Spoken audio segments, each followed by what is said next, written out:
Oke, siap ya. Oke, kita langsung mulai aja ya karena kayaknya waktunya agak begitu banyak karena cuma bisa sampai asar. Kalau sebelum-sebelumnya kan biasanya kita mau jam 9 tuh, biasanya lebih dari 2 jam waktu yang kita punya. Cuma sayangnya sekarang nggak begitu banyak ya, cuma sampai asar sekitar 2 jam, jadi mudah-mudahan bisa cukup efektif. Aku coba share screen ya. Bentar.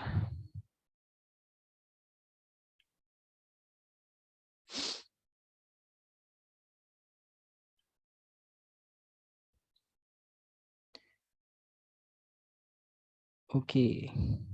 Kita sekarang masuk ke Designing and Developing Learning Program.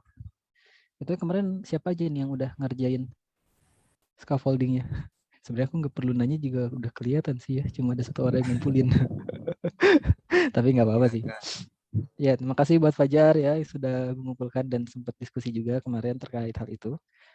Dan insya Allah kita hari ini akan lanjut ya. Jadi buat teman-teman yang mungkin sebelumnya udah ngerancang need analisisnya, mungkin setelah ini nanti kalian bisa mulai ngerancang programnya dan nanti dari program yang udah teman-teman hasilin aku bisa ngasih feedback juga, masukan juga terkait program-program itu. Ya, harapannya sih nanti mungkin bisa di ini juga ya, bisa sampai diaplikasiin juga kalau misalnya memang diperlukan ke organisasi masing-masing ketika udah kita coba rancang di sini gitu. Tapi kalau misalnya memang ada apa ya, mungkin punya keterbatasan waktu untuk melakukan penugasan-penugasannya atau scaffoldingnya, enggak juga nggak apa-apa sih. Aku tidak memaksa. Nah, ya kita masuk ke tahap berikutnya ya, designing and developing learning program.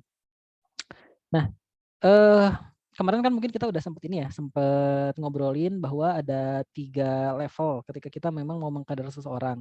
Dari mulai dari mulai knowledge, skill, sama attitude. Dari mulai pengetahuan, kemampuan, dan kebiasaan atau sikap yang ingin kita tanamkan kepada mereka. Nah, dari setiap poin-poin itu sebenarnya ada karakteristiknya masing-masing dalam pengimplementasian dari semua capaian itu ke program kaderisasinya. Nah, karakteristiknya apa? Ini aku coba sedikit jabarkan ya, kayak dimulai dari knowledge. Nah, untuk knowledge kan sebenarnya pengetahuan itu sesuatu hal yang paling dasar ya. Untuk disampaikan itu cukup mudah. Makanya sebenarnya knowledge ini yang kalian bikin tuh di scaffolding yang di bagian knowledge itu sesuatu hal yang cukup mudah untuk disampaikan ke orang karena itu hanya goalsnya hanya membuat mereka dari nggak tahu jadi tahu. Makanya biasanya durasi pelatihan-pelatihan yang berkisar tentang knowledge ini cukup 1 sampai 2 hari, nggak butuh waktu yang lama banget. Kalau misalnya teman-teman sempat aktif di Salman ya, pernah ikut SSC kan ya. Nah, SSC itu sebenarnya knowledge full, kebanyakan full tentang knowledge, walaupun memang ada sekian persen masuk ke skill sih. Kalau yang offline terutama kayaknya porsinya lebih banyak dibanding yang online sih. Ya, cuma memang mostly penyampaiannya tuh tujuannya tentang knowledge karena hanya ingin mereka si kader-kader itu atau si aktivis-aktivis itu memahami dasar Islam aja sebenarnya. Dan nanti lebih diimplementasikan lagi, lebih dikuatkan lagi di program mentoring kelompok keluarga ya. Nah, kalau di Salman kayak gitu. Ini mungkin kalau ada kader-kader Salman udah lebih paham mungkin ya. Nah, makanya 1 sampai 2 hari itu cukup. Bahkan untuk hal-hal yang sederhana kayak sesi 2 jam aja udah cukup sebenarnya. Makanya ketika kalian kemarin udah bikin scaffoldingnya di apa namanya? Ketika kalian ingin menyampaikan atau menanamkan yang di bagian skill atau attitude tapi ternyata masih menggunakan kegiatan yang cuma 1 sampai 2 hari aja, itu perlu dikoreksi sekarang ya, mindset-nya ketika nanti kalian pulang lagi ke organisasi masing-masing. Jadi kalau misalnya ternyata masih ada perlakuan yang salah ya, misalnya ada program nih pelatihan cuma sehari 2 hari, tapi ternyata yang diharapkan itu bisa memunculkan habit baru, bisa memunculkan karakter baru, bisa memunculkan kemampuan baru itu kurang bisa dilakuin. Kecuali kalau misalnya memang skill-nya khusus dan nggak banyak ya yang ingin dipelajari, kayak cuma 1 atau 2 tuh mungkin sehari 2 hari kayaknya masih mungkin sih untuk bisa, karena memang perlu ada praktek. Nah, makanya di skill dia nggak bisa cuma hanya penyampaian aja, tapi perlu praktek dan bahkan nggak cuma praktek tapi supervisi. Karena ketika mereka kita ajarin untuk mempraktekkan apa-apa yang udah kita ajarin sebelumnya, belum tentu ketika mereka mempraktekkan tuh benar. Makanya kita perlu nge-supervisi, perlu kita kasih feedback apakah yang sudah mereka lakukan itu sudah benar atau enggak. Makanya durasinya biasanya lebih lama. Bahkan ada beberapa pelatihan-pelatihan itu yang durasinya 2 sampai 4 minggu bahkan ya. Apalagi yang online sih. Tapi kalau yang offline biasanya 3 sampai 7 hari itu ada. Aku dulu sempat ikut pelatihan skill coaching juga, itu kalau nggak salah 3 hari dan 3 harinya nggak nginep. Tapi memang itu khusus banget fokus ke coaching bisnis. Jadi memang udah apa ya? Udah topik yang mengerucut banget lah. Makanya 3 hari tanpa nginep di hotel itu udah cukup. Jadi aku cuma dari pagi sampai sore pulang, pagi sampai sore ke tempat pelatihannya lagi ya, itu selama 3 hari gitu aja, itu udah cukup. Di sana dapat materinya dulu, dapat bukletnya, nggak buklet sih, modul ya, dapat modulnya, dapat penjelasannya, terus setelah dijelasin kita coba ngelakuin simulasi, semuanya kebagian simulasi, dan dari setiap orang simulasi semuanya kebagian untuk dikasih feedback apa aja yang salah, apa aja yang udah bagus untuk dipertahankan, terus kita coba lagi feedback simulasi lagi. Bahkan kalau nggak salah pada saat itu sampai 3 kalian feedback ya, sampai ada orang yang ketika dia nge-coaching dia bisa bisa benar-benar bagus coachingnya, sampai semua perasaannya kebawa si sesama peserta ya, dan sampai nangis pada saat itu. Ya bukan aku sih, aku nggak sejago itu ya, adalah orang yang bisa sampai sejago itu ketika dilatih selama 3 hari. Jadi setelah 3 hari itu tuh mereka udah bisa langsung nge-coaching. Nah tapi ketika program itu udah beres, kita nggak selesai di situ, karena setelah itu kita masuk ke tahap berikutnya. Sebenarnya waktu aku ikut pelatihan ya, masuk ke attitude, di mana kita dikasih misi untuk dapat jam coaching sekian jam. Jadi aku dikasih coach yang itu adalah mahasiswa mata kuliah manajemen bisnis apa ya, kalau nggak salah di UPI. Jadi programnya itu kerja sama UPI, terus ada program coachingnya, terus nanti si mahasiswanya itu mereka ngelakuin bisnis sambil di coaching sama kita. Karena dulu aku latihannya kan coaching bisnis ya, jadi aku nge-coaching ke orang-orang itu, terus di data aku udah berapa kali nih dapat jam coachingnya. Nanti si jam coaching itu bisa di convert kalau misalnya udah sesuai dengan batasan minimal, nanti bisa naik ke level berikutnya gitu. Jadi di dunia percoachingan itu memang ada level-levelnya ya. Jadi bisa bisa bisa ada kayak gitu. Bahkan kalau kalian mau coaching sama aku, kalian bisa download aplikasinya guys, namanya VC Coach. Nanti cari Romisa Ngaji ya, terus nanti bisa janjian coaching di situ juga kalau mau bisa. Walaupun sekarang mungkin aku nggak cuma di ini aja ya, nggak cuma di bisnis aja, karena sempat ikut pelatihan, walaupun itu agak non formal sih, ke yang lebih umum. Makanya untuk membentuk sikap dan kebiasaan ya, ketika dulu mungkin aku ikut pelatihan coaching, itu aku cuma bisa cara coachingnya aja. Jadi aku masih mikir, masih lambat gitu. Tapi setelah aku udah berkali-kali melakukan coaching, ya udah sekian 20-an jam lebih kayaknya ya, belum sampai 40 jam sih. 20-an jam lebih itu proses coaching itu udah lebih mengalir dan udah di luar kepala lah ibaratnya. Yang artinya skill coaching aku itu tuh udah nggak cuma jadi skill, tapi udah jadi attitude aku, udah jadi karakter aku, bahwa ketika aku sedang berkomunikasi sama orang-orang itu bahkan kadang-kadang ya secara nggak sadar aku menggunakan metode coaching itu untuk bisa memaksimalkan potensi orang yang sedang aku ajak bicara kayak gitu.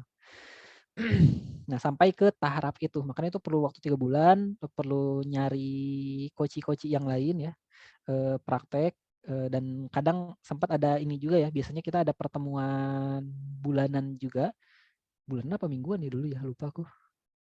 Online sih dulu, pertemuan online. Jadi kayak ada pembinaannya lagi lah, pembinaan tambahan lah buat si coach mudanya itu tentang beberapa hal gitu. Jadi ya seintensif itu gitu. Ketika memang ingin menghasilkan coach yang baik ya. Ini masih tentang persoalan percoachingan aja ya, belum hal yang lain. Nah, makanya ada 3 karakteristik ini. Nah, aku biasanya ngebagi dari 3 hal ini menjadi 2 hal rumpun besar, di mana knowledge sama skill ini aku sebut sebagai kegiatan-kegiatan yang eventual karena durasinya nggak begitu lama. Bahkan yang skill juga kalau misalnya itu khusus banget, itu kan sebenarnya 3 sampai 7 hari juga bisa selesai. Makanya kalau misalnya kalian sempat di Salman dan pernah ikut LMD ya, yang offline itu kan sebenarnya yang offline cuma 3 hari ya. Nggak nyampe, bahkan 3 hari 2 malam, nggak nyampe 3 kali 24 jam. Karena mereka kita desain untuk fokus terus berada di situ, nggak pulang, nggak apa. Makanya banyak hal yang ingin kita sampaikan tuh di situ. Makanya waktu 3 hari dirasa kita cukup kita bela-belain gitu ya. Pokoknya nggak bisa 2 hari itu nggak akan cukup. Semaksimal mungkinnya itu 2-3 hari ya, yang paling cepat. Makanya ketika ada orang-orang yang daftar itu harus rela hari Jumatnya bakal kepake. Makanya kita akan menyediakan surat izin ya buat orang-orang yang memang Jumatnya ada kuliah, jadi izinin dari kampus. Bahkan kadang-kadang ada yang jadi surat jalan dan dapat dana transport juga. Nah, sementara yang attitude itu aku sebut sebagai kegiatan yang sifatnya continue, durasinya lama. Biasanya kalau misalnya di kegiatan-kegiatan kaderisasi itu modelnya kayak mentoring. Kalau misalnya di Salman ya, mungkin kalian tahu program mentoring kelompok keluarga, Project Inventra, program persiapan pasca kampus. Nah, itu kan sampai ini ya, 3 sampai 4 bulanan. Nah, itu untuk membentuk arah sana sebenarnya. Tujuan lebih jauhnya ya, walaupun memang sejujurnya kalau misalnya mau di ini ya, dicoba dikritisi lagi apakah udah memenuhi outputnya, sejauh ini ya yang aku lihat secara kasar kayaknya belum maksimal juga sebenarnya kegiatan-kegiatan di Salman itu, walaupun secara nilai reaction apa nilai itu cukup memuaskan buat mereka, tapi menurut aku sih masih banyak yang perlu diperbaiki sih.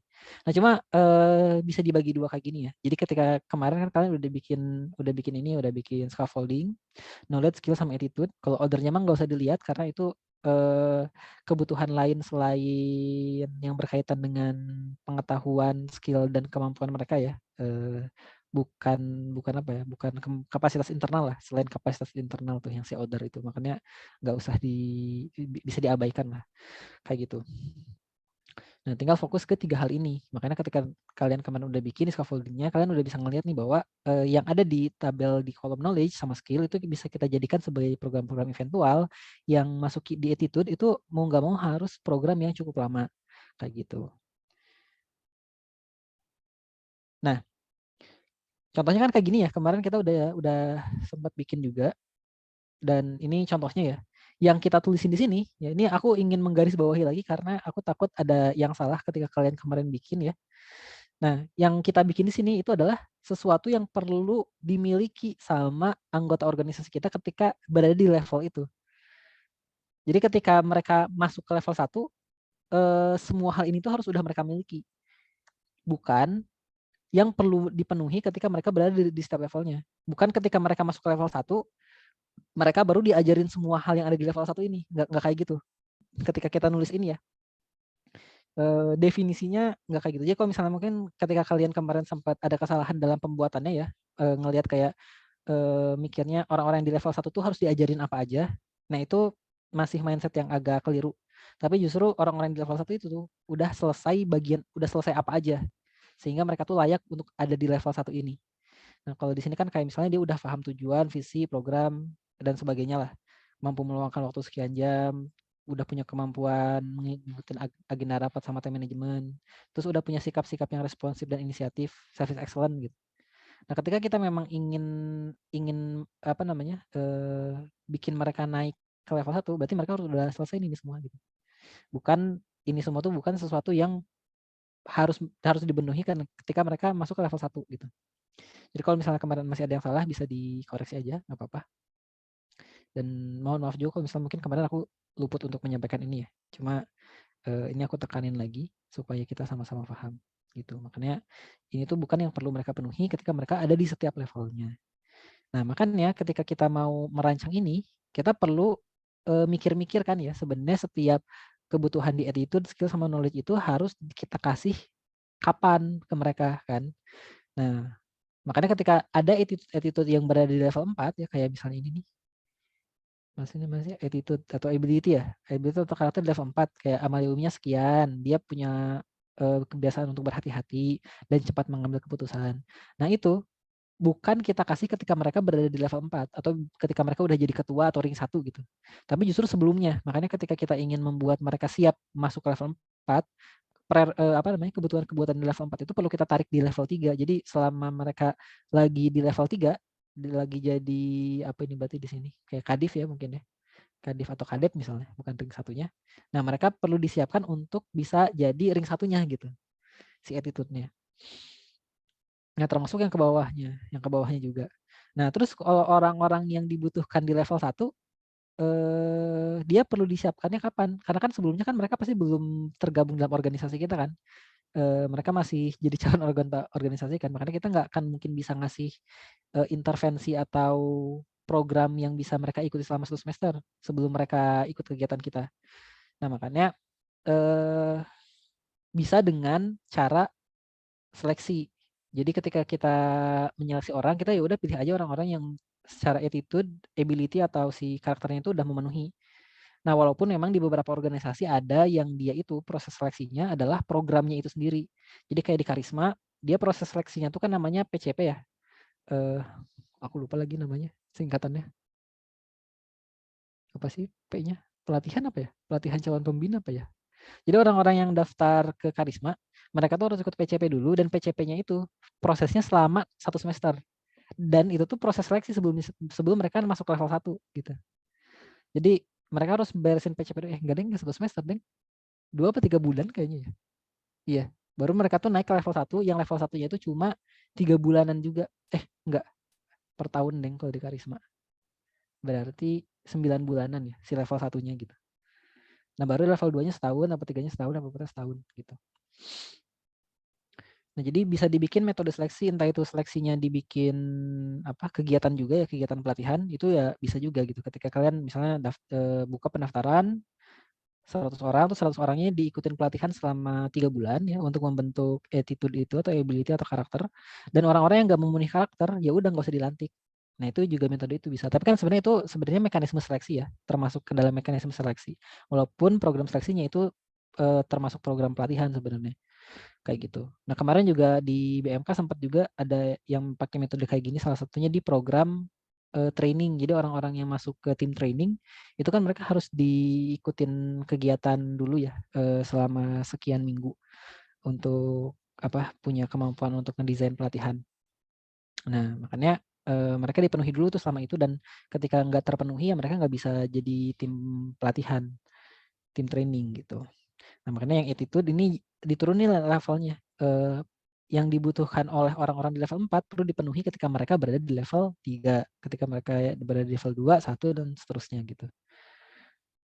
Nah, untuk skill gimana? Nah, untuk skill, karena dia itu durasinya sebentar, kita tuh sebenarnya masih punya kesempatan untuk memberikan pemenuhan skill ini di awal-awal mereka menjabat.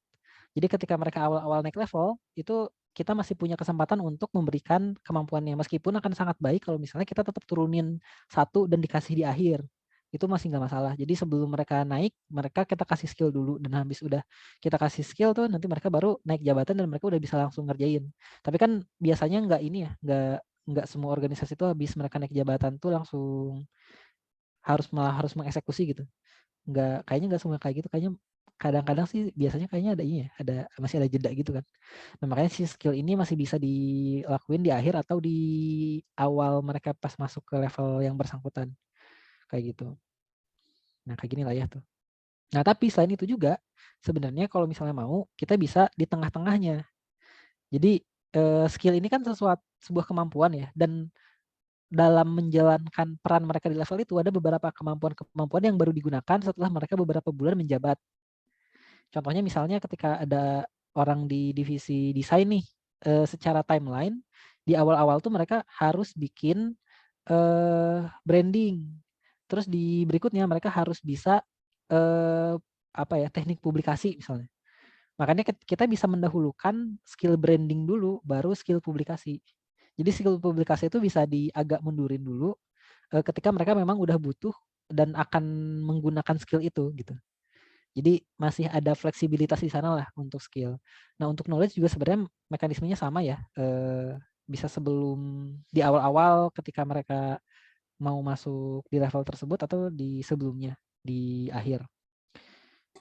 Nah, tapi karena memang dia durasinya sangat singkat banget, sebenarnya mudah untuk diberikan. Nah, atau kalau misalnya memang perlu dipecah juga sebenarnya masih bisa, tapi menurut aku sih agak kurang efektif ya dengan kita bikin program program pengajian lagi, program untuk pemberian pengetahuan itu yang berkali-kali ada, itu agak agak gimana ya, agak cukup memberatkan biasanya buat anggota organisasi ya. Kecuali kalau misalnya memang kalian anggota organisasinya itu memang mau untuk melakukan itu sih nggak apa-apa, karena di Salman juga ada namanya kan ada ini ya, ada nama unit namanya Majelis Taklim Salman. Itu mereka memang ada pemenuhan ini di setiap levelnya. Jadi yang baru masuk tuh itu mereka ada pengajian pekanannya setiap jam sekian sampai jam sekian. Itu wajib hadir tuh semuanya. Nah itu mereka pakai metode itu dan sebenarnya nggak masalah juga sih. Cuma kalau aku sih kalau misalnya semuanya bisa ditarik di satu waktu, mending ditarik di satu waktu aja. Nah kenapa di sini aku bikinnya ini ya gambarnya overlap karena bisa jadi memang overlap. Jadi misalnya kita bikin program nih, bikin program di akhir sebelum mereka naik tingkat. Itu kita bukan cuma ngasih skill aja, tapi kita sekarang ngasih knowledge juga di durasi waktu itu. Misal kita bikin program persiapan mereka sebelum naik jabatan itu selama 2 minggu.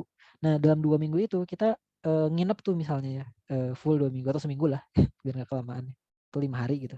5 hari nginep intensif ya, kita bikin pelatihan buat mereka untuk persiapan sebelum naik tingkat.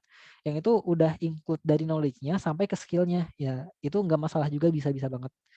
Jadi sefleksibel itu. Cuma untuk penempatannya kurang lebih kayak gini. Jadi jangan sampai ketika kalian butuh requirement di level 4 tapi kalian baru ngasihnya ketika mereka udah nyampe di level 4 itu udah agak salah, apalagi terutama yang bagian attitude ya.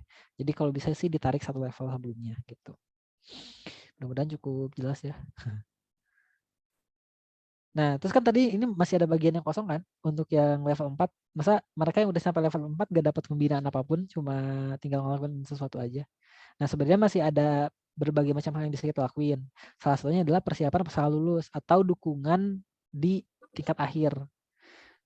Ya, ini tentu pasti bisa beda-beda ya yang dilakuin ya. Tergantung organisasi masing-masing. Kalau misalnya memang ada, kan biasanya kadang-kadang ini ya, orang-orang yang udah di level tinggi atau kalau di LDK kadang disebutnya apa sih, majelis syuro ya. Ya apapun itulah ya. Itu kan mereka kayak udah sibuk, terus kadang-kadang suka ada keluhan. Ini kok mereka nggak ini sih, nggak apa namanya, nggak in charge lagi. Nah mungkin bisa jadi mereka memang udah cukup punya banyak waktu di sana, yang membuat mereka sulit untuk in charge lagi sementara mereka dibutuhkan. Nah makanya kita bisa memberikan dukungan-dukungan itu ke mereka. Kayak misalnya kita bisa pertemukan tuh mereka dengan alumni biar ketika mereka mau ngerjain TA bisa dapat saran-saran dari alumni tuh baiknya gimana, apalagi kalau misalnya alumninya tuh topiknya mirip. Nah itu bisa kita hubungkan tuh sehingga si organisasi kita tuh masih tetap bisa berjalan dengan optimal karena kita bisa tetap membantu keberjalanan non keorganisasiannya mereka gitu. Itu salah satu tips juga sih mungkin. Ya walaupun sebenarnya di semua bagian juga bisa sih kalau misalnya kalian merasa apa ya, kemampuan akademik itu penting untuk dimiliki sama semuanya dan pengen dipenuhi untuk semua orang di setiap levelnya, ya bisa-bisa aja. Nah, sebelum aku lanjut mungkin aku ingin sedikit nanya nih ke kalian. Ada yang mau resen gak ya untuk menjawab pertanyaan ini? Pelajaran apa yang paling kalian ingat selama kalian bersekolah deh? Kan kalian sekolah berarti udah berapa tahun tuh? Minimal 9 tahun. 12 tahun ya, minimal 12 tahun. Kalau ketambahan kuliah berarti jadi 16 tahun kan. Dari seluruh pengalaman kalian belajar, pengalaman mana yang masih kalian ingat sampai saat ini? Dan pelajaran apa dan itu tentang apa? Ada yang mau reset?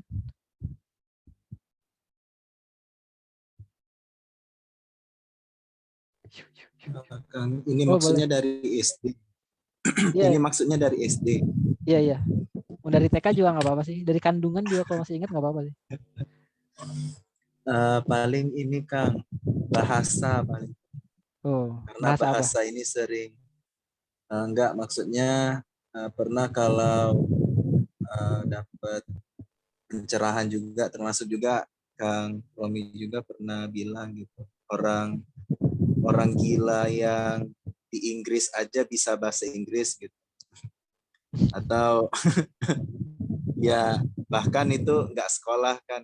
Nah, artinya memang dari segi bahasa itu karena memang sering dipakai walaupun tidak diajarkan secara kayak materi bahasa Indonesia yang pada umumnya gitu kan.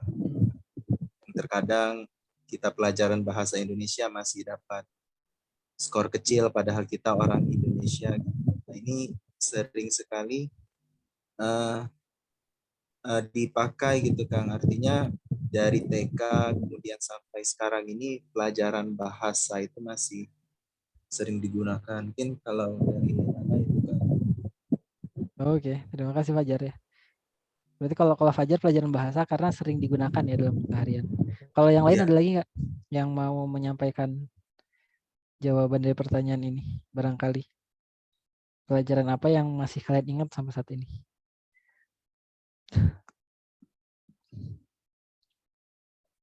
Atau pengalaman pembelajaran apa yang masih kalian ingat? 5, 4, 3, 2, 1. Hei, tidak ada ya, tidak apa-apa. Terima kasih Fajar sudah mau menjawab pertanyaan aku.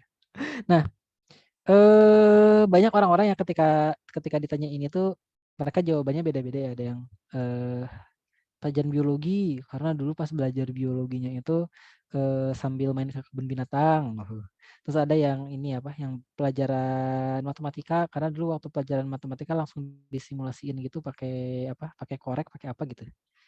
Dan ada banyak hal lah yang mereka kasih tahu gitu ketika aku tanya tentang pelajaran apa yang biasanya masih diingat ketika kita udah punya pengalaman sekian tahun belajar ya. Meskipun mungkin kayaknya mayoritas dilupain ya.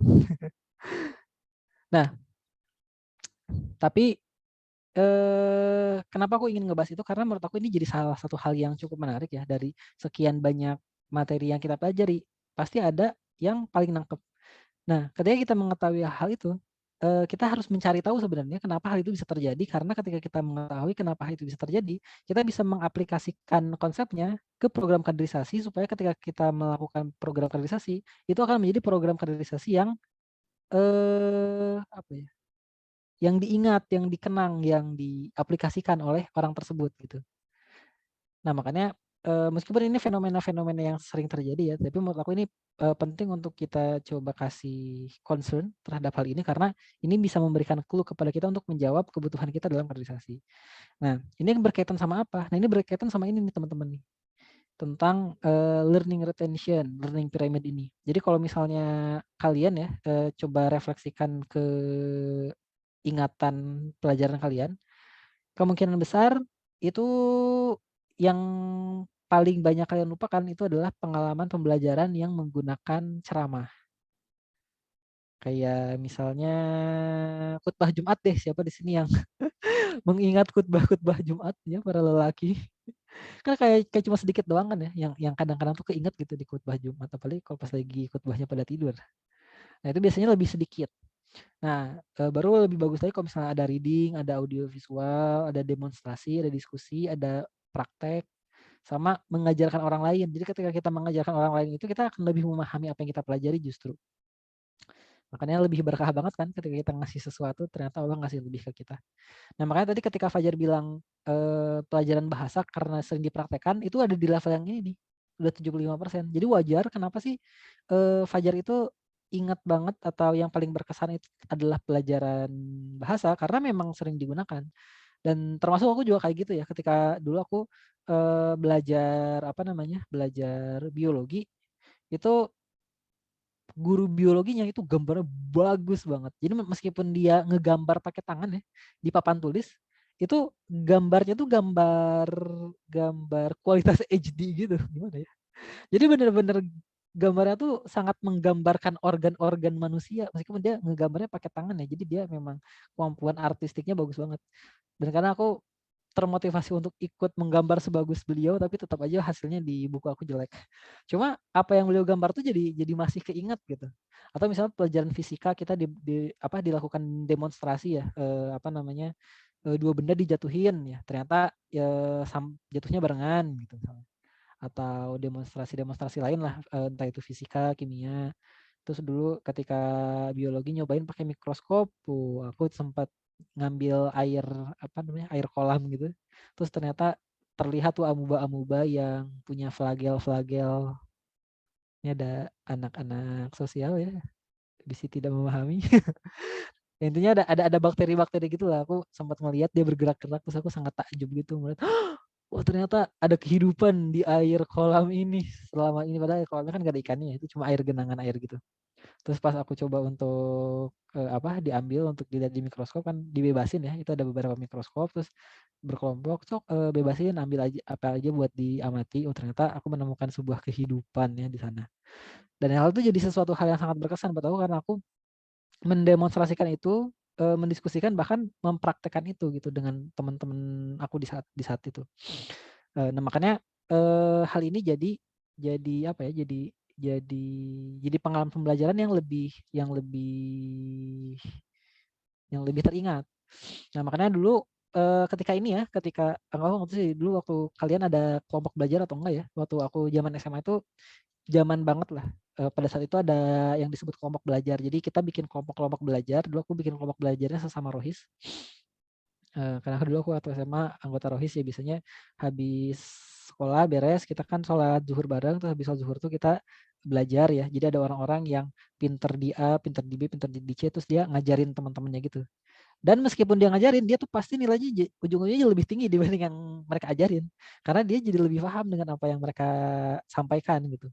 Nah makanya ketika kita mau bikin program kaderisasi yang lebih efektif, nah itu kita harus bisa bikin program kaderisasi kita itu nggak cuma sekedar ceramah aja. Kalau misalnya kita bikin program-program itu cuma ceramah, cuma open house, cuma webinar ya, itu sedikit lah apa yang didapatkan. Kemungkinan besar cuma 5% lah. Ini perhitungan kasar sih, tapi ya kurang lebih segini lah. Nah makanya kita harus bikin mereka itu bisa lebih memahami lebih jauh. Makanya kita perlu menggunakan beragam macam metode-metode yang tepat untuk kita berikan ke mereka ya. Dari mulai reading, audiovisual ya, dan sebagainya lah. Sampai ke mungkin kalau misalnya bisa teach others gitu. Sehingga nanti mereka bisa memahami lebih mendalam. Ini aku ngerasain sendiri sejujurnya ya. Karena aku kan sekarang lagi kuliah Prapaskah Sarjana. Di sini ada mata kuliah psikologi pendidikan. Psikologi kepribadian ya, itu ngebahas teori-teori kepribadian dari berbagai macam tokoh-tokoh di dunia psikologi. Dan menariknya cara mengajar dosennya itu dia nugasin ke setiap orang gitu ya. Kita dibagi-bagi jadi masing-masing topik dan setiap orang itu dapat jadwal presentasi untuk mempresentasikan setiap teori kepribadian yang itu beda-beda setiap orang. Nah, orang yang presentasi, mereka harus menyiapkan presentasinya, yang enggak presentasi, mereka harus membuat rangkumannya. Jadi, yang enggak presentasi itu dia seenggaknya reading, tapi karena ngerangkum kemungkinan besar lebih dari reading sih levelnya ya, lebih tinggi dari itu. Dirangkum, setelah dirangkum ketika di hari H udah beres penjelasan, terus si dosennya dia punya kasus yang dikasih. Ini kalau kasus ini dengan kita melihat kacamata dari teori yang tadi disampaikan, menurut kalian apa yang sedang terjadi dalam sisi kejiwaannya dia gitu. Terus akhirnya kita banyak diskusi, banyak ada pendapat dan sebagainya yang membuat kita semakin memahami hal itu. Jadi durasi kelas yang itu cuma 2 jam, ya meskipun 2 jam plus sih karena ada waktu untuk ngerangkum dan bikin presentasi ya. Itu benar-benar maksimal kita bisa benar-benar memahami satu teori kepribadian yang kalau misalnya kita belajar secara otodidak dengan baca atau nonton video aja ya itu susah banget lah sebenarnya buat difahami apalagi ngebedain masing-masing teori kepribadian karena banyak banget. Tapi dengan cara kayak gitu dia bisa meningkatkan retensi belajar mahasiswa-mahasiswa prapaskah sarjana yang mereka itu bukan latar belakangnya psikologi. Aku kan latar belakangnya teknik fisika kan jauh banget kan. Ada yang latar belakangnya filsafat, dokter, manajemen, apalagi ya. Ya banyak lah, agama Islam juga bahasa Inggris juga ada. Nah itu mereka mudah untuk bisa memahami hal itu gitu ketika memang mereka benar-benar terlibat dalam proses pembelajarannya. Nah makanya ketika kita nanti mau mendesain program kaderisasi yang tadi aku udah bikin ya entah itu di bagian knowledge, skill atau attitude atau karakter, kita perlu bikin agar ditarik tuh ke bagian yang paling bawah, bikin metode-metode yang membuat mereka bukan menjadi passive learner tapi jadi active learner. Jadi kegiatannya nggak cuma pasif aja, kita nyampein sesuatu aja, tapi kita libatkan mereka dalam kegiatan kaderisasinya. Sama seperti di pertemuan pertama kita yang ngebahas tentang bagaimana orang dewasa belajar, yang mana mereka perlu dilibatkan gitu. Nah ini berkaitan banget sama itu. Nah kenapa sih yang tadi itu bisa semakin banyak semakin banyak yang diterima. Nah, kuncinya itu sebenarnya di bagian ini, yaitu kita membuat semakin banyak indera mereka itu terstimulasi secara fokus sesuai dengan konteks yang ingin kita sampaikan. Jadi ketika kita mau menyampaikan sesuatu hal, itu kalau misalnya cuma lihat doang pakai mata, itu akan lebih sedikit yang akan ditangkap ketimbang nanti kita pakai audio visual ya, ada telinganya gitu. Tapi kalau misalnya udah kita memperagakan, kita berdiskusi gitu ya, menggunakan anggota tubuh kita yang lain dan sebagainya, itu akan semakin membuat diri kita terstimulasi. Dan ketika kita ngajarin orang lain, itu yang terstimulasi kan langsung otak kita ya untuk memproses segala macam informasi yang ada di otak kita untuk bisa menyampaikan lagi dengan baik. Wah, itu udah semakin tinggi lagi kita berusaha untuk memahami suatu konteks permasalahan atau pengetahuan-pengetahuan yang disampaikan kepada kita. Nah, makanya semakin banyak indera yang terstimulasi ini akan semakin baik untuk retensi dari belajarnya. Nah, cuma memang yang perlu digarisbawahi ini adalah eh, apa ya? ke konsistensi, mungkin konsistensi dari rangsangan yang kita berikan, dari stimulus yang kita berikan itu. Jadi jangan sampai ketika kita bikin ini ya, bikin menstimuli si penglihatan, tapi dalam kondisi yang ribut gitu pendengarannya. Jadi kan dia jadi nggak fokus ya. Tapi ya justru dibikin biar si videonya atau artikulasi kitanya tuh baik dan enak untuk didengar misalnya. Itu akan semakin lebih baik. Jadi konteksnya sama gitu semua indera itu. Kayak gitu. Nah, terus tahapannya kayak gimana nih supaya nanti kita bisa membuat si rancangan program kaderisasi kita yang baik, yang bisa memberikan retensi yang tinggi. Nah, pertama kita bikin dulu framework-nya. Nah, framework itu apa? Nih aku coba ini ya, metaforakan, diandaikan. Jadi framework itu ibaratnya kayak rumah lah. Dan framework itu berisi fitur-fitur apa aja yang penting agar si rumah itu tuh berfungsi sebagai rumah yang baik. Contohnya apa? Contohnya kayak rumah itu harus ada pondasinya, harus ada tiangnya, harus ada ruang tamunya, harus ada kamarnya, harus ada dapurnya, harus ada ruang buat mencuci dan menjemur, harus ada atapnya, harus ada plafonnya mungkin ya, harus ada rangkanya, harus ada apa lagi? Batanya. Nah, itu adalah hal-hal inti yang kalau misalnya nggak ada salah satu dari bagian itu, nggak akan bisa kita sebut sebagai rumah gitu. Jadi kalau di rumah itu nggak ada kamarnya, nggak akan bisa disebut sebagai rumah. Kalau misalnya di rumah itu nggak ada pondasinya, itu bukan rumah gitu. Nah, makanya hal-hal penting itu kita masukin ke framework. Nah, dalam program kaderisasi atau program pelatihan atau program pembelajaran, yang dimaksud framework itu apa aja? Nah, kurang lebih ada 4 hal ini.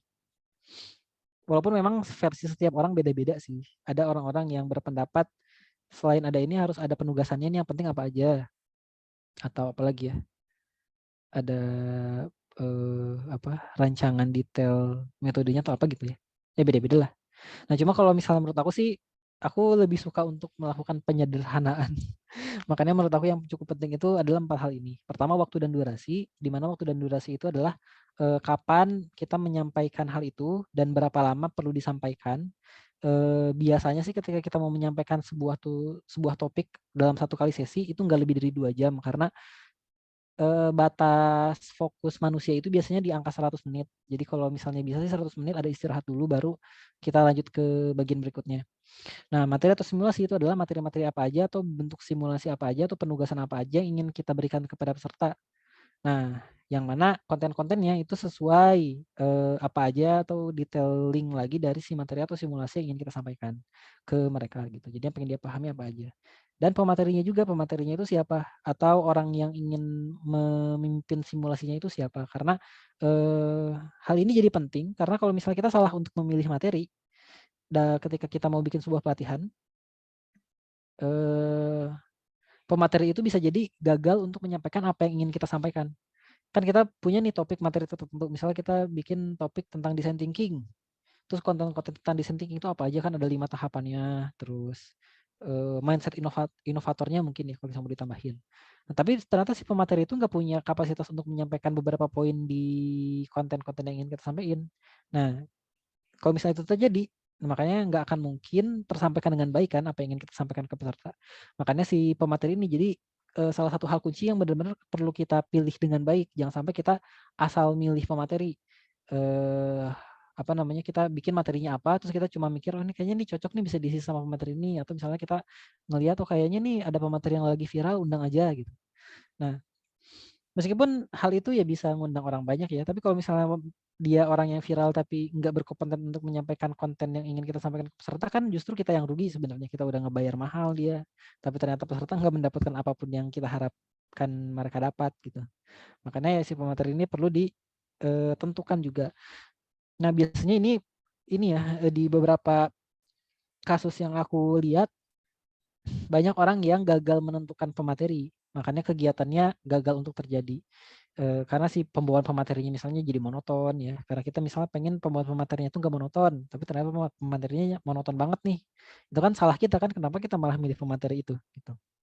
Nah atau misalnya ketika bikin rancangan kita nggak tahu si pemateri itu tuh expertnya di mana, atau misalnya ketika kita udah bikin rancangan dan kita meminta si pemateri itu untuk menyampaikan apa yang ingin kita sampaikan, si pemateri itu tuh justru malah menyampaikan hal yang lain karena di tornya itu nggak jelas.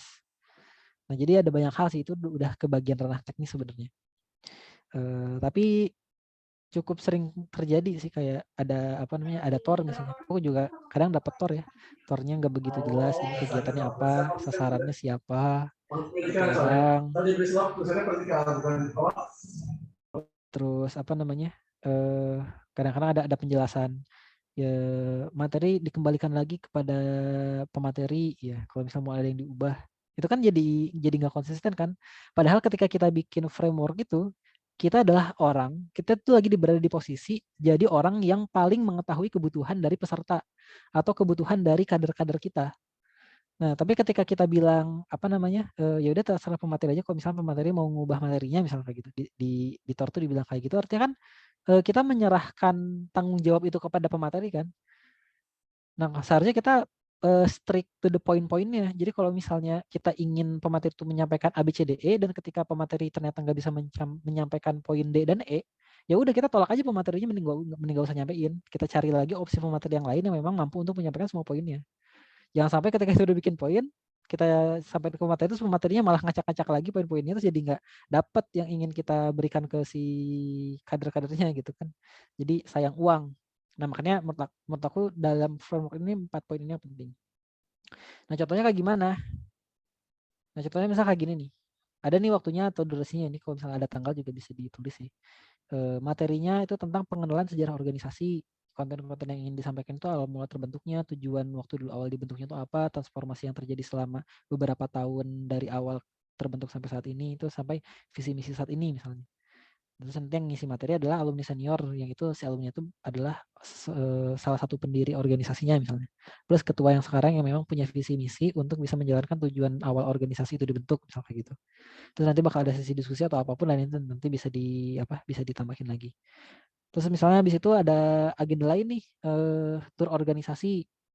Nah, tujuannya apa sih tur organisasi ini? Nah, ini biar mereka tuh tahu fasilitas yang disediakan sama organisasi, tahu program-program apa aja yang bisa nanti mereka pilih buat magang, tahu apa namanya, anggota-anggota organisasi itu siapa aja di setiap bidangnya misalnya. Terus nanti yang memandu turnya misalnya kadepnya gitu.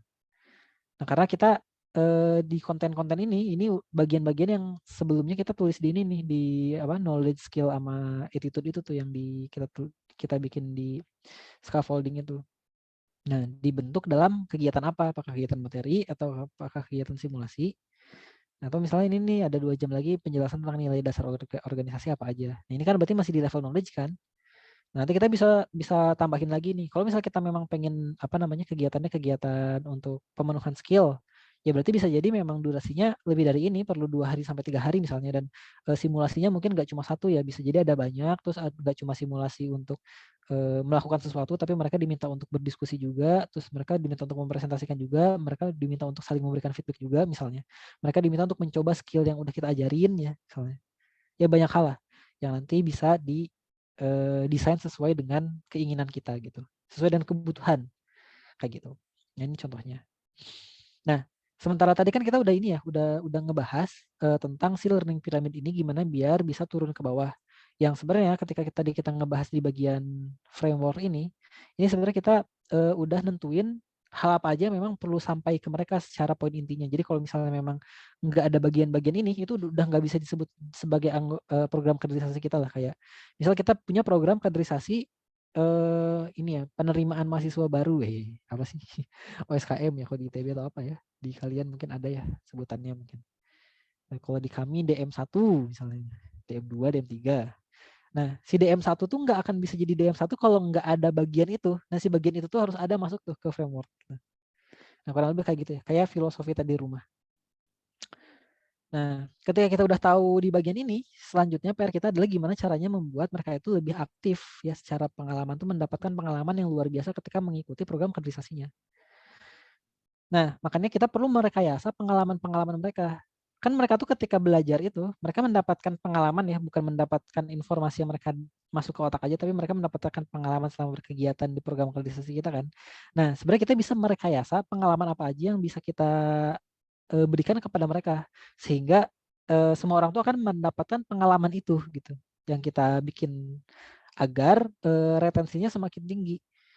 Nah, merekayasa pengalaman ini tuh gambarnya kayak gimana? Nah, misalnya gambarnya kayak perandaian rumah tadi ya. Misal kita udah punya rumah, udah tahu hal-hal penting di rumahnya apa aja.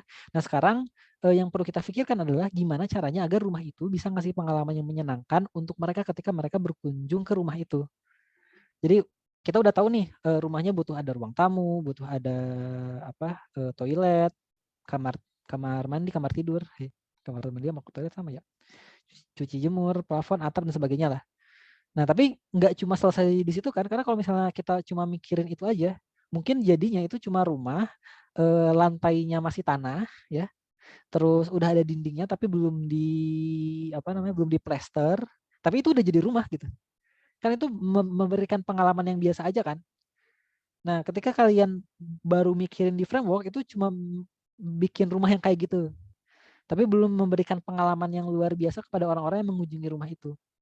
Nah, hal ini bisa dilihat juga sebenarnya kalau misalnya kita mau ngerefleksi ke program kaderisasi yang kita bikin, apakah baru selesai di rumahnya aja, atau kita udah memperbaiki rumah itu tuh dengan bikin berbagai macam hal, dari mulai bahannya apa aja. Kan untuk bikin dinding itu ada berbagai macam jenis bata yang bisa dipakai kan.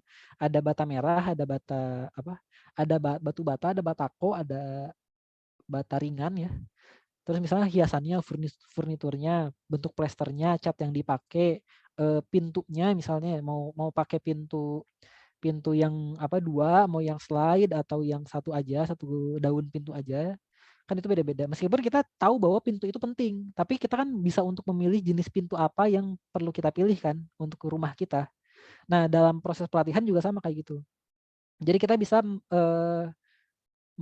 apa ya, memperindah suasana rumah atau si pelatihan kita itu agar pengalaman yang dirasakan oleh peserta itu semakin luar biasa ketika mengalami itu, kayak gitu.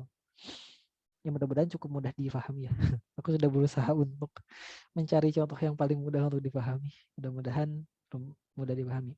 Nah, salah satu caranya ya untuk bisa meningkatkan pengalaman itu adalah dengan menggunakan metode ini.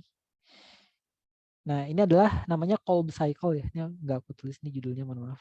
Harusnya aku tulis KOLB Cycle, lingkaran atau apa ya? Ya lingkaran ya, cycle. Kalau mau dicari lebih mendalam ya. Nah, cuma kurang lebih gini nih, ketika kita ingin membuat si pengalaman itu jadi bentuk pembelajaran buat mereka, pertama kita rekayasa tuh bentuk pengalamannya ya dengan cara tadi kita menggunakan berbagai macam hal. Nanti aku akan jelasin lebih detailnya setelah ini.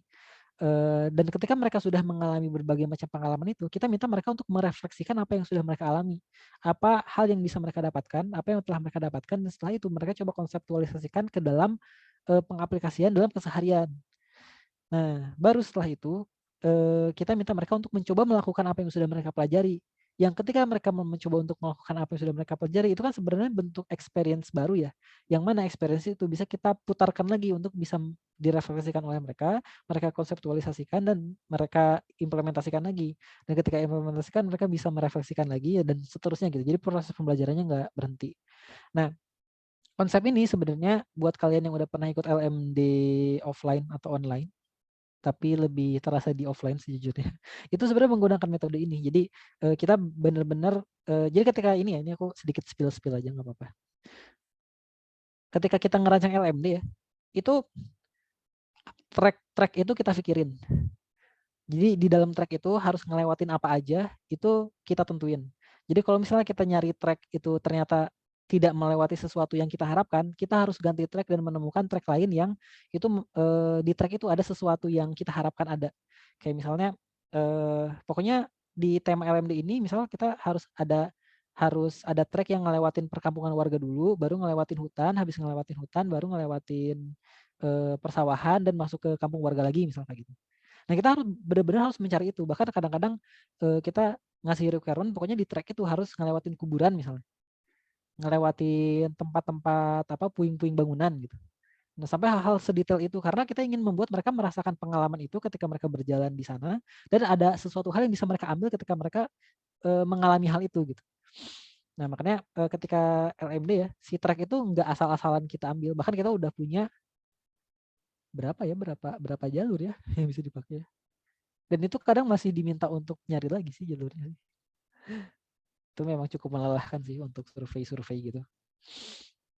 Bahkan sampai 3-4 kali kita melakukan survei karena kadang-kadang sekali survei gagal, kita coba survei ke tempat yang lain lagi untuk menemukan tempat yang paling cocok dengan kegiatan kita. Karena kita ingin membuat mereka mengalami apa-apa yang udah kita rancang, yang udah kita rekayasa gitu. Jadi mungkin mereka juga ketika kalian ikut LMD mungkin kalian nggak merasa bahwa itu adalah sebuah rekayasa ya. Kita merencanakan itu semua gitu. Bahkan kadang-kadang ketika memang ada sesuatu hal yang nggak ada, kita ada-adain supaya kalian merasakan hal itu gitu. Ya kayak gitu. Nah, ketika sudah merasakan berbagai macam pengalaman itu biasanya bakal berkumpul terus kalau di LMD ada AHA time, kita menyampaikan insight atau pelajaran apa aja yang udah kita dapatkan selama kita mengikuti programnya, selama berjalan kaki dan trekking itu ya, baik itu didapat dari materi, simulasi, atau ketika berjalan dari titik ke titik yang lain. Dan insight-nya banyak ya, ada orang-orang yang nyampein insight yang didapat dari materi, dari diskusi atau simulasi yang dilakukan selama kegiatan, atau ada orang-orang yang menyampaikan ketika misalnya mereka terperosok jatuh, terus ternyata dibantu sama yang lain, atau mereka udah ngerasa capek banget, tapi ketika mereka memaksakan sebenarnya mereka bisa sampai akhir, terus mereka mendapatkan hal-hal mendapatkan pengalaman-pengalaman itu tuh membuat mereka menyadari bahwa ternyata mereka bisa melebihi kapasitas mereka misalnya. Ternyata ketika kita punya niat mereka akan dibantu sama Allah gitu misalnya. Mereka bisa jadi kan menghubungkan ke arah-arah sana ya. Dan setelah itu dikonseptualisasikan tuh sama MOT-nya biasanya kalau di LMD. Jadi MOT-nya tuh lebih menjelaskan lagi ya bahwa memang hal itu tuh ada dan sebagainya lah, ngasih dalil lah, ngasih pengalaman mereka supaya itu lebih terkonseptualisasikan lagi ke internal mereka yang menyampaikan pengalaman itu dan setelah itu ketika mereka pulang mereka kemungkinan besar ya seharusnya mudah-mudahan ya itu mereka melakukan apa yang pernah mereka alami ketika LMD itu kayak gitu. Nah dengan kita mendesain pengalamannya.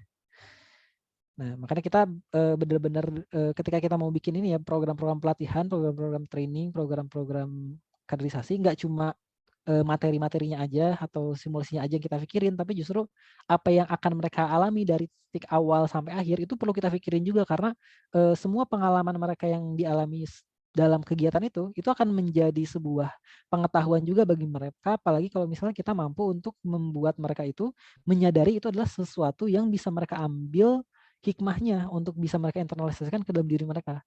Nah, tapi akan lebih baik lagi kalau misalnya kita desain agar pengalaman itu mereka rasakan.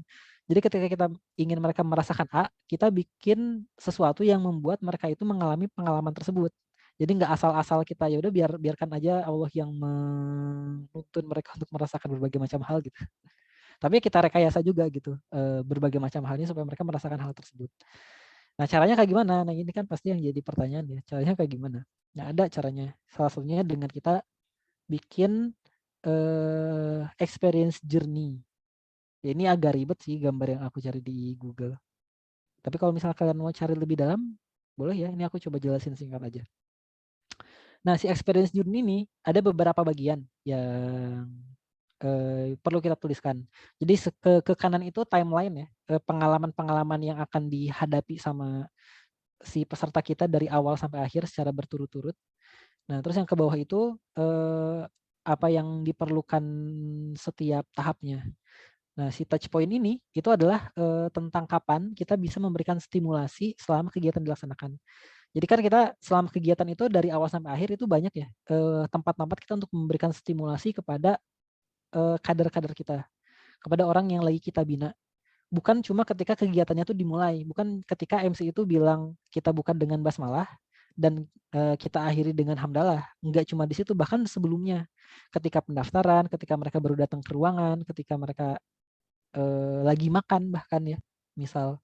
Nah, itu adalah sebuah touch point yang bisa kita gunakan untuk membuat mereka tuh mempelajari hal-hal lain di samping mereka itu mendapat pengalaman dari yang formal tadi. Nah, makanya kita bisa tentukan nih touch point-nya apa aja selama kegiatan itu.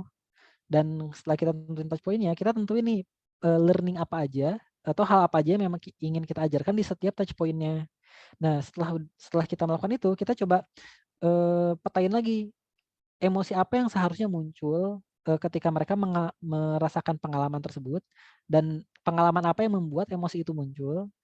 Dan terakhir, apa aja yang perlu kita lakukan atau yang perlu kita siapkan untuk merekayasa agar pengalaman itu terjadi. Nah, contohnya kayak gimana? Kita langsung masuk ke contoh aja ya biar lebih kebayang. Nah, misalnya nih contohnya kayak gini. Salah satu touch point ketika kegiatan itu, ini aku simulasiinnya di LMD ya, walaupun ini tidak terrealisasi sih sebenarnya. Jadi waktu LMD offline kemarin, kan peserta tuh banyak ya dari luar kota. Salah satu touch point-nya adalah ketika mereka baru menginjakan kaki di Bandung. Itu kita definisikan itu sebagai touch point-nya. Nah, dan kita ingin membuat mereka tuh memahami bahwa salah satu nilai yang dipegang sama Masjid Salman itu adalah service excellence. Nah, agar mereka itu mempelajari hal itu, mereka harus merasakan pelayanan, merasa bahagia atas pelayanan maksimal yang diberikan oleh panitia. Nah, agar pelayanan maksimal itu bisa mereka rasakan, kita harus memberikan mereka sebuah pengalaman-pengalaman menarik agar perasaan itu muncul. Yaitu ada beberapa hal. Pertama, kita ngasih panduan transportasi dari stasiun atau terminal ke Masjid Salman. Terus kita ngasih panduan wisata buat mereka ya. Kalau misal ada mereka yang datangnya itu sebelum hari H dan mereka pengen wisata dulu nih ke Kota Bandung. Di Kota Bandung ya, di beberapa tempat yang di sekitaran Salman mungkin ingin dikunjungi bisa. Terus misalnya kita kasih ada layanan penginapan atau penitipan barang. Atau misalnya kalau mau lebih detail lagi ya kita bisa ngasih pengalaman ke mereka untuk ada tour guide-nya misalnya. Nah, itu kan pengalaman-pengalaman yang bisa diatur sama kita kan. Nah, tapi setelah itu ketika kita udah menentukan pengalaman apa aja yang bisa kita kasih ke mereka agar mereka bisa merasakan bahwa sebenarnya Salman itu service excellent. Nah, kita harus menentukan apa aja yang perlu kita lakukan agar pengalaman itu bisa mereka rasakan. Mulai dari kita cari info kendaraan umum, durasinya berapa lama, ongkosnya berapa, bahkan mungkin kalau mau kita coba ya dari terminal A ke terminal B, ke Masjid Salman itu bisa menggunakan beberapa macam moda transportasi pilihannya, terus kita coba satu persatu, terus kita rasakan pengalaman itu kayak gimana, supaya nanti kita bisa menceritakan ke peserta gitu misalnya di buklet misal kayak gitu ya. Atau misalnya kita cari tempat wisata edukasi ini yang mendukung kegiatan kita. Misal kita mau bikin kegiatan yang temanya tentang sejarah, terus kita bikin daftar rekomendasi wisata sejarah di Kota Bandung misalnya. Sehingga sebelum mereka ikut kegiatan kita yang bertemakan sejarah, mereka akan berkeliling ke tempat-tempat sejarah di Kota Bandung dan dipandu sama tour guide-nya dari kita gitu.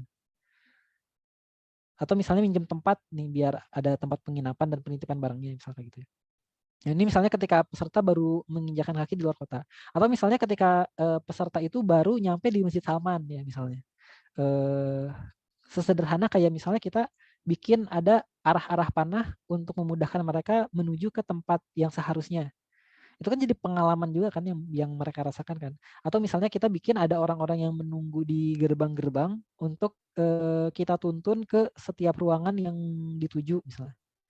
Atau ketika mereka baru masuk ruangan tuh, touch point yang lainnya, ketika mereka pas baru masuk ruangan, terus mereka langsung disambut dengan ramah, selamat datang, terus apa namanya, kita kasih merchandise yang udah terbungkus dengan rapi, terus apa namanya, nanti mereka proses pengisian absensinya mereka tinggal scan aja, jadi mereka udah dapat barcode dikirim ke email, terus nanti mereka tinggal scan doang gitu misalnya. Itu kan memberikan pengalaman-pengalaman ke mereka yang membuat ada sesuatu hal yang muncul di benak mereka. Nah, bagian ini yang kadang itu luput untuk difikirkan secara lebih mendetail dalam program kaderisasi. kebanyakan berhenti di ketika mereka bikin framework, oh kita harus bikin ada acara ini, simulasinya ini, udah selesai. Tapi mereka nggak memikirkan sebenarnya ketika mereka jadi peserta, apa yang akan peserta rasakan tuh kayak gimana tuh mereka nggak mikirin sampai ke sana, sehingga mereka melupakan dinamika emosi yang terjadi dari si peserta ketika mereka mengikuti kegiatan yang dirancang sama kita gitu. Padahal ini jadi penting banget si emosi ini. Nah, kenapa si emosi itu penting? Nah, si emosi ini penting karena ya ini salah satu gambarnya ya. Kondisi terbaik ketika kita mau mengajarkan sesuatu ke orang itu adalah ketika dia sedang berada dalam emosi yang positif. Makanya usahakan ketika kita memang mau bikin customer journey ya kita memberikan emosi-emosi positif ke mereka. Entah itu mereka terasa puas, terasa bahagia, terasa diterima, terasa diakui, terasa apapun lah ya. Terasa tercengang, apa sih tercengang? Ya apapun itulah. Walaupun memang nggak tinggi banget juga ya, nggak terlalu berlebihan karena kalau berlebihan juga nggak bagus. Nah, makanya ya kegiatan-kegiatan kaderisasi yang ngebentak nggak jelas itu aku prediksi ada di poin yang paling ujung ini nih, high arousal negative emotion. Nggak akan ada yang mereka pelajari kemungkinan besar. Walaupun memang di beberapa proses agitasi sebenarnya tujuannya nggak di poin -5, tapi mungkin ada di -2 atau di -1 ya. Ini hypothetical scale, jadi kita nggak bisa tahu -1 itu seperti apa. Nah, cuma mereka dapat tekanan, tapi ketika mereka dapat tekanan pun mereka tahu bahwa ada tujuan tertentu dari mereka ditekan, kayak gitu. Jadi meskipun mereka merasakan emosi negatif, tapi nggak terlalu membuat mereka stres, yang membuat mereka masih mampu untuk berpikir jernih dan mendapatkan pembelajaran di dalam itu tuh masih masih mungkin sebenarnya. Makanya proses-proses agitasi tuh sebenarnya targetannya di bagian ini. Maksudnya nggak selamanya salah ya kalau misalnya metodenya benar. Tapi yang sekarang terjadi biasanya metodenya salah, ngebentang-bentang nggak jelas. Makanya biasanya sampai di -5. Ini apaan sih, apa sih? Nah, kalau udah kayak gitu tuh udah harus diganti tuh metodenya tuh. Mereka harus muhasabah lah. Kenapa bisa-bisanya bikin orang-orang dapat emosi negatif yang tinggi, yang padahal kalau misalnya itu mereka peserta tuh udah berada di kondisi emosi negatif yang tinggi, itu mereka nggak akan mau belajar. Nah, termasuk dalam kegiatan kita juga ketika misalnya gini ya, kita bikin program kaderisasi. Terus program kita misalnya bentuk training selama 3 hari 2 malam misalnya. Ternyata kegiatannya molor. Itu menjadi poin negatif pertama loh buat mereka. Atau misalnya ketika mereka datang nggak ada yang nyambut. Atau ketika mereka datang ke tempat tuh mereka bingung mau kemana tapi nggak ada yang ngebantuin. Nah itu jadi emosi negatif tuh. Mereka merasa takut, merasa khawatir, merasa bingung. Yang membuat proses pembelajarannya jadi nggak optimal. Makanya kita harus berusaha menjaga si kondisi emosi mereka itu untuk berada di kondisi yang bagus. Meskipun sebenarnya dalam beberapa konteks nggak masalah ya, agak negatif juga gitu. Nah, makanya biasanya kadang-kadang juga sih di LMD agak kebablasan sih sampai ke belakang kalau yang offline ya. Nah, cuma biasanya memang ketika lagi jalan atau misalnya udah pada capek, kita ingetin untuk mengingat Allah, berzikir dan sebagainya lah. Itu kan sebenarnya naikin emosi juga ya. Jadi meskipun dia dalam kondisi stres, tapi mereka tetap emosinya tetap stabil. Makanya masih bisa dapetin banyak AHA lah dari kegiatannya. Nah, jadi bagian ini tuh benar-benar perlu kita perhatiin banget. Makanya ketika kita bikin kegiatan tuh jangan menganggap remeh semua hal, kayak sesederhana misalnya kita bikin kegiatan, orang-orang tuh udah pada masuk, kegiatan belum dimulai, terus misalnya garing, cringe, nggak ada back sound gitu misalnya di ruangan, itu kan nggak memberikan kesan positif ya. Tapi kalau misalnya kita coba aja kasih back sound gitu, nasyid atau apa gitu ya, membuat mereka menjadi emosi positifnya itu lebih meningkat, itu akan meningkatkan potensi retensi dari kegiatan kita. Bahkan dari mulai MC, misalnya MC-nya nggak garing, tapi MC-nya bisa ngebawa suasana, pematerinya nggak monoton. Itu benar-benar harus kita pilih supaya memang si emosinya itu benar-benar dialami dengan baik. Termasuk ketika kita bikin ini ya, bikin experience journey, bukan cuma di setiap tahapnya, tapi kita juga harus nulis nih ketika sesi materi pertama, apa aja yang perlu mereka pahami, terus emosi apa yang perlu mereka rasakan, pengalaman apa aja yang misalnya perlu, terus apa aja yang perlu kita lakukan. Contohnya kayak misalnya kita di sesi materi tentang apa ya misalnya ya, tentang kondisi umat zaman ini, misalnya, kondisi umat di Indonesia ya misalnya. Terus kita ingin membuat mereka tuh mempelajari atau ingin membuat mereka tuh berempati terhadap kondisi umat saat ini yang membutuhkan pertolongan kita. Emosi yang dibawa itu emosi yang sedih, empatik. Terus kita perlu membuat mereka merasakan experience itu. Dengan cara apa? Misalnya ketika ada sesi materi, lampunya diredupin. Terus habis itu PPT si pematerinya jangan ada warna mencrang-mencrang, tapi lebih warna ini ya, warna agak gelap blues-blues gitu. Gimana ya? Yang membuat suasana lebih sedih ya. Supaya emosinya keluar. Terus habis itu ada beberapa video-video yang ngena banget ke emosinya orang gitu misalnya. Itu di experience tuh kita desain semuanya. Atau kita kasih backsound yang itu mendukung untuk mereka merasakan sedih ketika pemateri mau menyampaikan sesuatu gitu.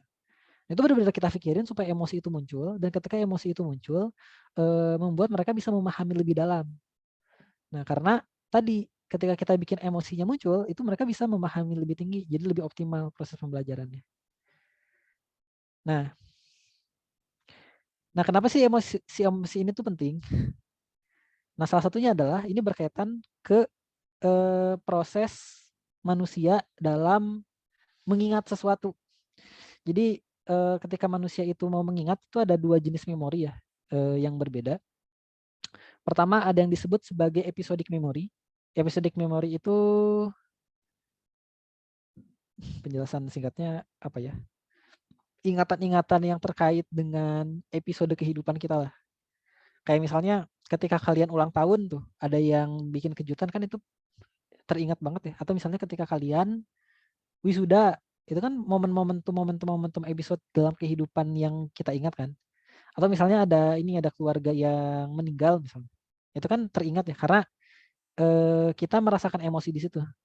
Nah, makanya si episodic memory ini akan berkaitan banget sama emosi. Nah, sementara si semantic memory itu memori-memori yang terkait hal-hal taktis gitu, pengetahuan praktikal. Jadi tentang apa ya, bukan tentang di mana dan kapan. Nah, yang mana sebenarnya ketika kita mau bikin ini ya, bikin program pelatihan, yang kita kejar itu sebenarnya di semantic memory sebenarnya. Kita membuat mereka jadi mengetahui sesuatu dan mereka bisa menggunakan pengetahuan itu. Dan itu tuh semantic memory, bukan episodic memory. Episodic memory itu adalah ketika mereka merasakan pengalaman di fase tertentu. Nah, tapi meskipun memang si semantic memory ini nggak dipengaruhi sama emosi seperti episodic memory, tapi pembentukan semantic memory itu adalah akumulasi dari episodic memory seseorang gitu. Jadi ketika seseorang nih dia mengalami berbagai macam episodic memory dalam kehidupannya. Nah, terus mereka rangkai jadi semantic memory. Makanya ketika kita ingin membuat pengalaman itu lebih aplikatif dan lebih terasa sama orang tersebut, ya kita perlu memberikan pengalaman emosional juga ke mereka ketika mereka mempelajari hal itu gitu. Jadi mereka bisa mengingat pengalaman itu, dan ketika mereka mengingat berbagai macam kejadian-kejadian dalam hidupnya yang itu saling berkaitan, terus mereka bisa menghubungkan itu satu sama lain. Nah, itu bisa menjadi semantic memory yang baru. Dan ini sebenarnya berkaitan sama cold cycle tadi. Nah, biasanya ketika LMD ini kelihatan banget sebenarnya. Berbagai macam episodic memory seseorang itu akan kebuka ketika mereka ikut LMD yang offline terutama ya. Mereka lagi jalan capek gitu, terus mereka mengalami kejadian tertentu kayak misalnya terperosok lah, jatuh, kehujanan, ngerasa lelah tapi harus dipaksa-paksa. Terus mereka jadi ingat nih pengalaman mereka sebelumnya, ternyata mereka pernah mengalami hal serupa juga. Atau misalnya mereka pernah melihat ada orang tua mereka tuh yang benar-benar berusaha semaksimal itu untuk menghidupi anak-anaknya gitu. Nah, yang akhirnya membuat semua hal itu terhubung bahwa ketika kita melakukan sesuatu hal dengan serius dan niat yang tulus, sebenarnya meskipun hal itu adalah sesuatu hal yang berat, kita akan dimampukan oleh Allah, dan itu jadi semantic memory pada akhirnya. Nah, makanya si emosi ini tetap penting meskipun nggak secara langsung mempengaruhi semantic memorinya, tapi dia akan mempengaruhi terbentuknya episodic memory yang nanti pada akhirnya bisa dihubungkan sama si individu tertentu untuk dibuat semantic memory yang baru yang bisa mereka aplikasikan dalam kehidupan mereka gitu. Ya, seperti itu ya teman-teman. Nah, dari semua proses desain and develop ini ya, dari mulai kalian ngerancang frameworknya apa aja yang perlu dan penting, dan kalau misalnya memang nggak ada bagian itu tuh nggak bisa disebut sebagai program kaderisasi yang diharapkan. Terus kalian ngedevelop si program program kaderisasinya dengan membuat experience journey tadi, itu semua itu sebenarnya sebuah kreatif proses. Jadi memang hasilnya tergantung kita, tergantung kemampuan kita untuk berpikir di luar orang biasanya untuk bisa menghasilkan sesuatu hal yang di luar biasanya juga. Nah, dan mungkin untuk beberapa orang melihat ini jadi sesuatu hal yang menakutkan ya, karena nggak semua orang tuh merasa bahwa dirinya kreatif. Padahal sebenarnya kreativitas itu bisa diasah, bisa dikembangkan. Cuma karena kita punya mindset bahwa kita nggak kreatif, jadi kita jadi nggak kreatif gitu. Gara-gara kita punya mindset dan membatasi pikiran kita. Padahal nggak kayak gitu. Nah makanya meskipun ini sebuah kreatif proses yang membutuhkan tenaga ekstra untuk bersikap kreatif dan menghasilkan ide-ide baru dalam proses perancangan dan pengembangan program kaderisasinya. Nah tapi tenang aja bahwa kreatif proses ini, kemampuan kreatif itu bisa ditingkatkan. Nah makanya kita perlu memahami dulu gimana sih caranya untuk bisa menjadi lebih kreatif supaya nanti kita bisa membuat rancangan yang lebih bagus lagi, yang sesuai dengan kondisi kebutuhan dari si orang-orang kita. Kita bisa melihat touch point lebih detail dan kita bisa memasuki merancang setiap touch pointnya itu secara lebih baik ya, dan apa aja yang perlu dipersiapkan. Nah, ini aku sempat memberikan ini juga kayaknya di 7 dosa besar dalam kaderisasi. Nah, cuma yang ingin aku sampaikan di sini adalah tentang knowledge flow ya, bahwa setiap manusia itu punya kemampuan kreatif. Nih di tengah ini ya, ini aku pakai ini deh, annotate, mana, spotlight. Nah ini ya, kok hilang. Nah ini, jadi setiap manusia itu punya kemampuan kreatif ya, yang mana kemampuan kreatif ini secara sederhana ya, sebenarnya ada definisi yang lebih kompleks, tapi aku memilih yang lebih sederhana aja supaya kita lebih mudah untuk mengerti ya. Dimana creativity ini adalah sebuah aktivitas di dalam diri kita yang mana kita mengelola informasi-informasi yang udah ada di kepala kita untuk dijadikan informasi yang baru. Jadi sebenarnya kan otak kita tuh berisi berbagai macam informasi ya. Informasi itu adalah bahan-bahan yang bisa kita olah. Makanya yang perlu kita miliki itu sebenarnya ya informasi bahannya dan informasi cara mengolah bahannya. Nah, ketika kita udah punya itu, kita bisa mengolah bahan-bahan itu. Nah, contohnya misal kayak gimana nih? Contohnya kita misal punya ini ya, punya segitiga. Kalau misal kita punya segitiga aja tapi nggak tahu cara mengolah segitiga itu, kita nggak akan bisa menghasilkan informasi baru. Nah, contoh kita memiliki informasi cara mengolah adalah misalnya ketika kita punya segitiga, terus kita tempelin dengan segitiga yang lain, itu bisa jadi bentuk yang lain, misalnya jadi trapesium ya, atau bahkan mungkin bisa jadi kotak ya.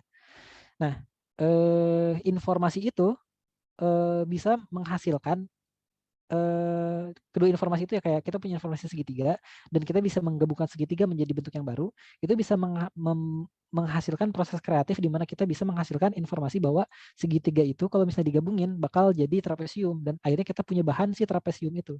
Dan trapesium itu kita bisa masukin ke internal informasi kita yang nanti kita gabungin lagi dengan proses informasi tadi ya, pengolahan informasi itu. Kalau misalnya trapesium digabungin sama trapesium lain, mungkin itu jadi apa, layang-layang ya misalnya. Jadi bentuk layang-layang gitu. Nah, itu jadi informasi baru lagi. Nah, terus nanti si layang-layang bisa kita gabungin lagi nih jadi bintang misalnya, jadi apa gitu. Yang akhirnya membuat informasi di kepala kita itu akan semakin kaya. Nah, kesalahan kita itu yang biasanya merasa tidak kreatif itu adalah kita jarang untuk melakukan hal itu. Kita jarang untuk mengolah informasi yang ada dalam kepala kita untuk dijadikan sebuah informasi yang baru karena kita merasa bahwa informasi itu memang sudah seharusnya seperti itu. Contohnya misal kayak gini,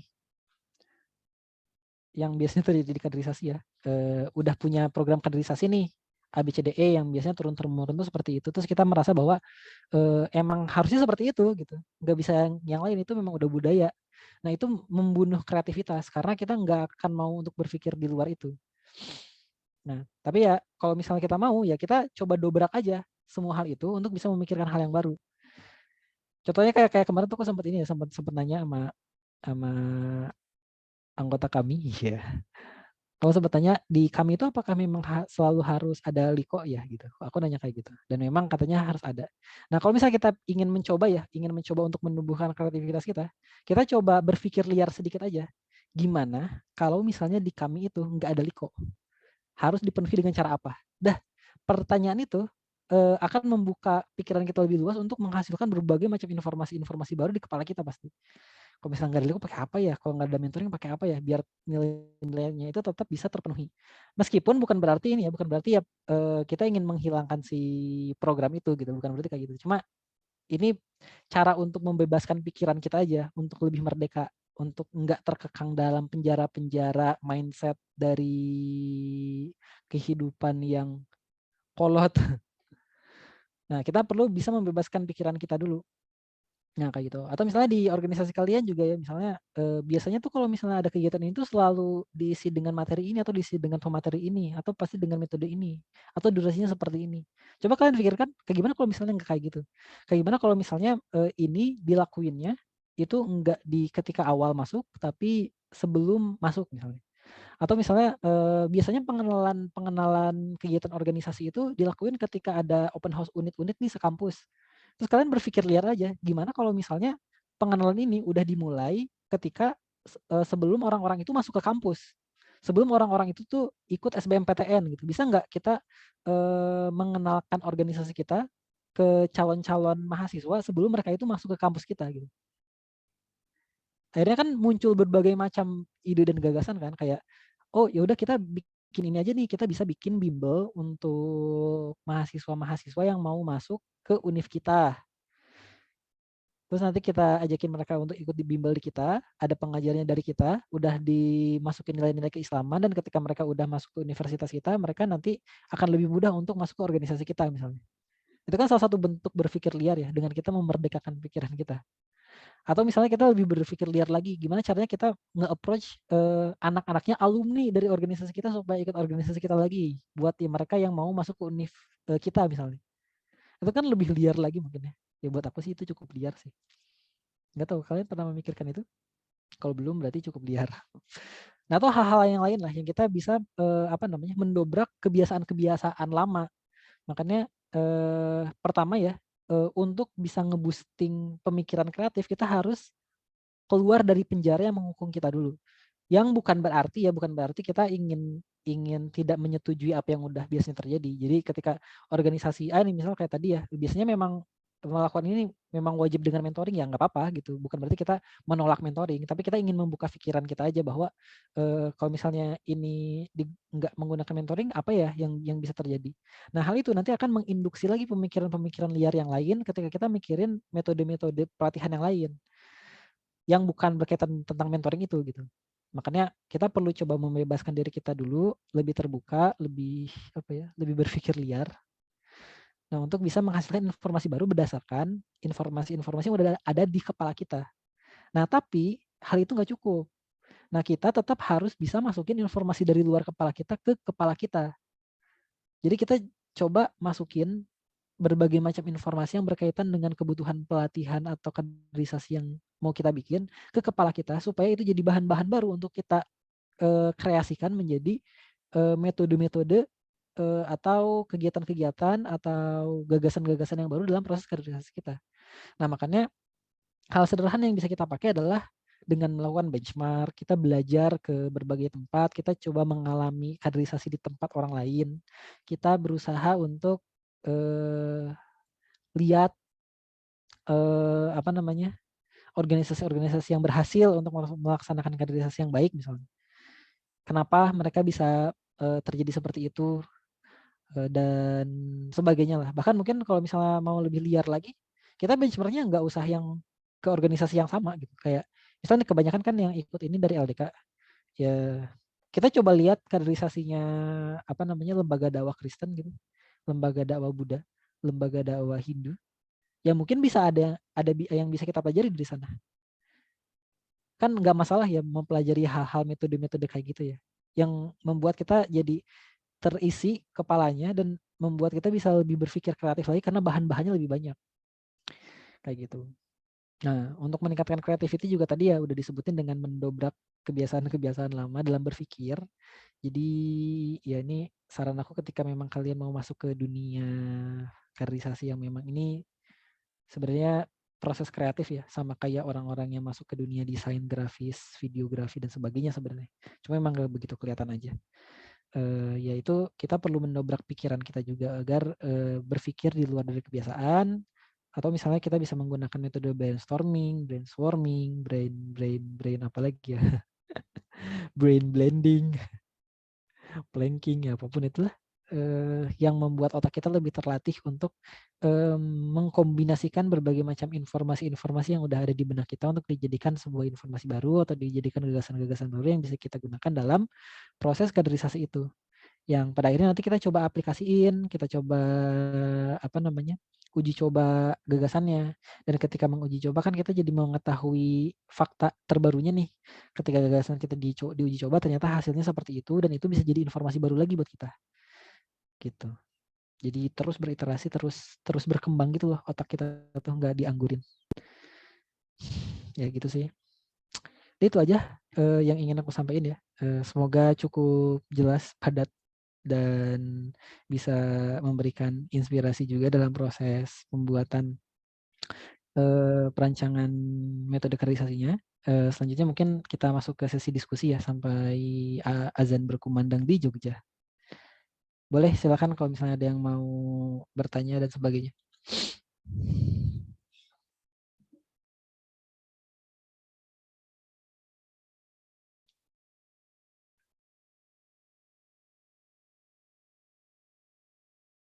Nah, sambil nunggu ada yang nanya, seperti biasa kita isi link presensi dahulu ya teman-teman. Ada yang mau berdiskusi? Kalau nggak ada nggak apa-apa, nggak ada nggak apa-apa sih.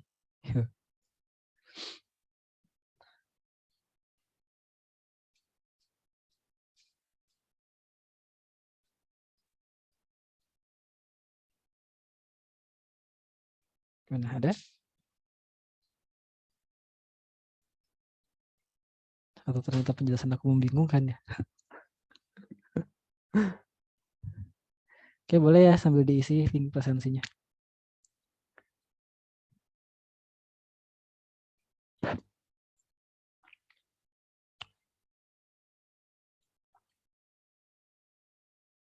Oke, kalau begitu. Sepertinya tidak ada ya yang ingin didiskusikan. Oke. Jadi silakan coba diisi presensinya ya. Nanti kalau misalnya ada yang mau ditanyain, yang ingin didiskusiin lagi, boleh didiskusiin di grup atau boleh di via PC aja juga nggak apa-apa. Nanti akan aku coba jawab juga sesuai dengan waktu luang yang aku miliki saat ini. Nah, nanti kan kita nanti baru ketemu lagi pekan depan lagi ya, hari Sabtu dan Minggu.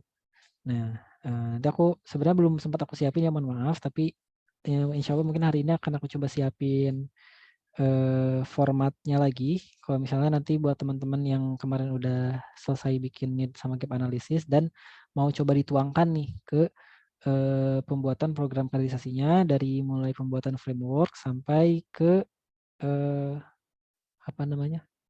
experience journey-nya. Nanti setelah itu udah selesai, nanti aku coba cek dan kasih feedback. Dan nanti di pekan depan kita bakal bahas tentang ngeimplementasinya gimana ya, karena ini kan sebenarnya masih proses perancangan, dan ketika kita udah ngerancang capek-capek, udah ngerancang bagus-bagus juga, kalau misalnya gagal dieksekusi kan percuma sebenarnya ya. Hasilnya tetap zero. Makanya nggak cuma kita harus benar dulu tuh dari sesi awal, kita menganalisa kebutuhannya, terus kita coba desain dengan baik sesuai dengan kaidah-kaidah tadi ya, menggunakan emosi, terus menimbulkan emosi, pengalaman-pengalaman ya, pengalaman-pengalaman menyenangkan dan sebagainya lah ya. Dan baru setelah itu kita mengeksekusi dan mengevaluasi program kita supaya nanti hasil evaluasinya bisa kita gunakan lagi untuk mengembangkan terus program kaderisasi kita. Oke, mungkin gitu aja. Jika sudah tidak ada yang ingin didiskusikan, mungkin kita tutup aja agenda sesi hari ini dengan mengucapkan hamdalah, alhamdulillahirrahmanirrahim, dan kita akhiri dengan Alhamdulillah. majelis. Subhanakallahumma wabihamdika asyhadu an la ilaha illa anta astaghfiruka wa atubu ilaik. Terima kasih atas waktunya teman-teman semua, dan mohon maaf misalnya ada penjelasan-penjelasan yang kurang tepat atau ada kesalahan-kesalahan yang aku sampaikan, bisa langsung disampaikan aja ke aku supaya nanti jadi jadi feedback juga buat aku ya untuk memperbaiki aku juga gitu. Mungkin gitu aja. Terima kasih. Aku Hairi. Assalamualaikum warahmatullahi wabarakatuh. Waalaikumsalam warahmatullahi wabarakatuh.